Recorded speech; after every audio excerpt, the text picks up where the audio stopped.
am a late night owl. So by the time this video is uploaded on YouTube, there may have already been an announcement or two as to guys that could have potentially have been added to the Canadiens lineup and the status update as to whether or not other guys could be out for a little time, a long time, or maybe no time, who really knows? But in this video, we are talking about some of the biggest Montreal Canadiens related talking points that have brought themselves up over the past 24 hours. We already made a video, and a short yesterday, talking about Montreal Canadiens prospect Michael Hage, and the updates that he is not going over to the Habs this season. Much to the reporting done by Darren Dreger a few weeks ago, talking about how the Canadiens apparently had a spot open for Hage down the middle. They wanted to give this guy top 6 NHL play. Apparently he's like, nah, sorry. I want to stick around in Michigan. I'm going to stay another year. I'm going to play with my brother, and I'm going to have another opportunity to win a national championship, that in which Hage was not able to do with the Wolverines this season. You know, it's good to have ambition. It's good to want to see through to your goals. But it's also very understandable why Canadiens fans who are looking at this report and Canadiens fans that were in the comments of this video here were pretty pissed off about the decision. We did go over a whole bunch of conversation about this. Elliot Friedman spoke out about the Hage update. Alex said that, hey, it changes many things. I'm more open to trading him now. You had people trying to calm the waters down. Cam Robinson, Marco D'Amico, Habs Chronicle said that, hey, this is disappointing. Laval would have been a great step for Michael Hage. But it turns out we do have some extra information as to where this comes from and what it actually looks like under the surface. So let's head over to this tweet posted by John Still on Twitter. He's the co-host of Melnick in the Afternoon, and he does play-by-play on TSN 690. He tweeted this out: I never figured Michael Hage would be starting next season in Montreal, but I'm pretty surprised that he's gone back to Michigan. I thought he'd be in Laval. A genuine question for people smarter than me: is this better for his future? To play in the NCAA? Or would the AHL next season have been better instead? Take a look at some of these replies. Habtrick Dynasty says, hey, make $300,000 at Michigan or $80K in the AHL. He's going to get to finish his degree, spend more time in the gym. Michigan has an excellent program with a ton of resources. For Hage, I think it's the better option. A wise man once said you gotta dominate at a level before moving up to the next. He didn't play 1C this year. Better let him dominate and come over. Let the hype die down too. So these are all pretty reasonable talking points as to why a guy would be interested in sticking around in college versus going over to the American Hockey League. The $300,000 thing, I don't really know if this is true or not, but we do know that NCAA talents now do get paid. But it's this reply from Corrine Haynes that I think is the most interesting over here. Take a look at this. On TVA Sports, agent Pat Brisson said that Hage wants to gain more leadership and muscle mass. Staying in the NCAA gives you a lot of time in the gym.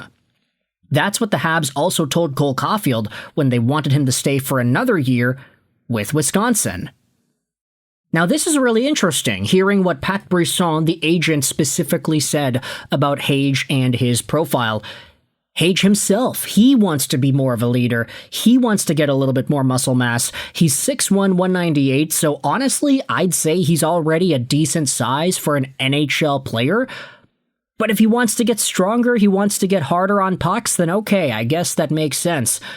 Also, the element that this is also similar to what Montreal told Caulfield a few years ago with the Wisconsin Badgers, I think that it's a little bit different because obviously, Cole Caulfield is 5'8". He's a lot smaller, so I think the idea of Montreal saying to Cole, hey, we want you to stay in college, use the gym, work out, get bigger, get stronger, maybe not get taller necessarily, but really fill out your frame. I think that's a much more appropriate response when you're talking to a guy like Cole Caulfield versus Michael Hage, who is like, oh, well, he's already pretty physically mature in terms of the weight and the height.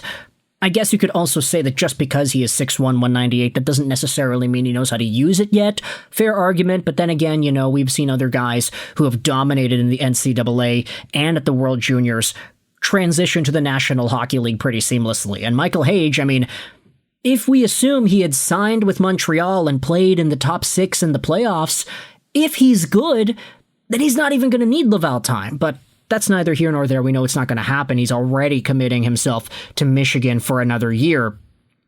So that does open up some bigger conversations on the Michael Hage situation.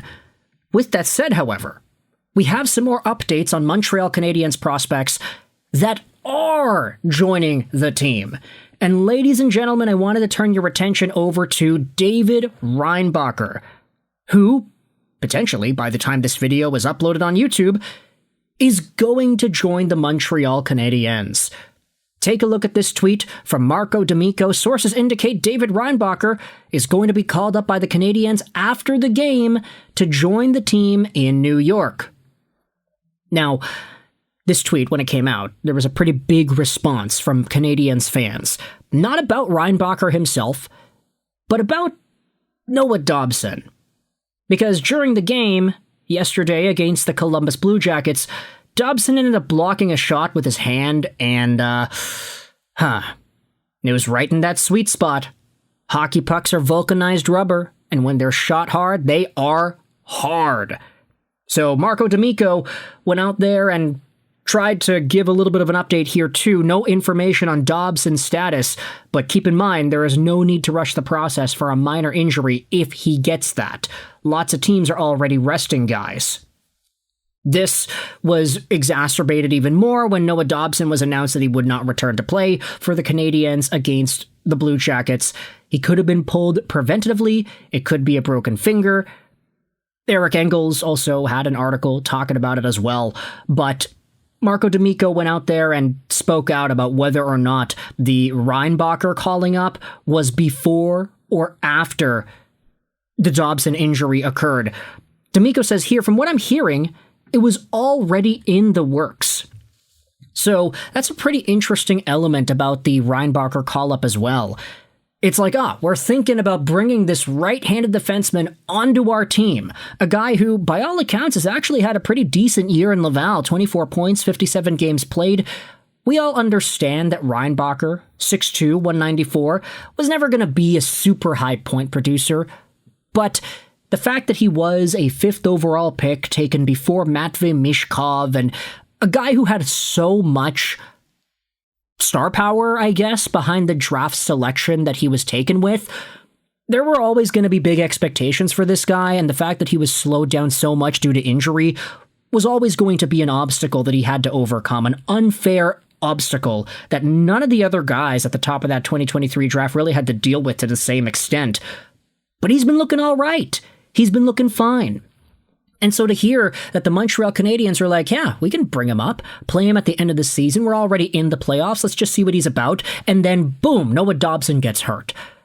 For how long at the time of me speaking into this microphone, we don't know. Maybe by the time you're watching this on YouTube, maybe at that point we already know he's out for a day or 2 days or a week or whatever, or maybe he's not out, who really knows? But nevertheless, David Reinbacher getting the call-up. This will be a pretty big opportunity for the Austrian defenseman to showcase that his 5th overall value can potentially still be there. But think about it like this. The Montreal Canadiens are so good, and they are so young, whether or not a name like Michael Hage or David Reinbacher shows up or even is any good at all. The guys on the team are already amazing. So these are all just extra pieces, right? With that said, let me know your thoughts in the comment section below. How do you feel about this expanded info from Michael Hage's agent speaking out about the desire to be more of a leader and to improve his physical in the gym in the NCAA? And what are your thoughts on the David Reinbacher call-up, which, by all accounts, should probably have already gone down by the time this video is uploaded on YouTube? Let me know your thoughts in the comment section below. I hope you enjoyed this video. And bye.